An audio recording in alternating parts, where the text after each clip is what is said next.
અમદાવાદના વિરાટનગરમાં આદર્શ વિદ્યાલય સ્કૂલની ગ્રાન્ટ રદ કરવામાં આવી। કમિશનર ઓફ સ્કૂલે આ શાળાની ગ્રાન્ટ રદ કરી છે। આદર્શ સ્કૂલના શિક્ષકના રાજીનામાને લઈને વિવાદ થયો હતો।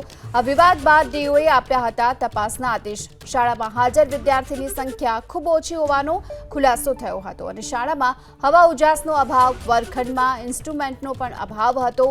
આદર્શ વિદ્યાલયની 100% ગ્રાન્ટ રદ કરવામાં આવી છે। એ ઉપરાંત શાળામાં સત્વરે અમે ત્યાં તપાસ કરી, અમારી ટીમ મોકલી તો શાળામાં હાજર વિદ્યાર્થીઓ જે છે એની સંખ્યા ઘણી ઓછી જોવા મળી હતી, જેને ધ્યાને લઈ અમે તાત્કાલિક એના ધોરણ 9, 10, 11, 12 દરેક ધોરણનો એક વર્ગ તાત્કાલિક બંધ કર્યો હતો। 25% જેટલી ગ્રાન્ટ કાપ કરી હતી અને 100% ગ્રાન્ટ કાપ કરવા માટે અમે કમિશનર શાળાઓની કચેરીને મોકલી આપ્યું હતું, જેને ધ્યાને લઈ કમિશનર શાળાઓની કચેરીમાં અમે જે મોકલેલું હતું તેને ધ્યાને લઈ ત્યાં હિયરિંગ કરવામાં આવ્યું અને 100% ગ્રાન્ટ કાપ કરવાનો આદેશ કરવામાં આવ્યો છે। એમાં શાળા પાસે બીયુ પરમિશન નથી, ભૌતિક સુવિધાઓમાં પણ પીવાના પાણીની વ્યવસ્થા, સેનિટેશનની જે પૂરતી વ્યવસ્થાઓ જે પ્રકારે હોવી જોઈએ તેવી પણ અમને જોવા નહોતી મળી।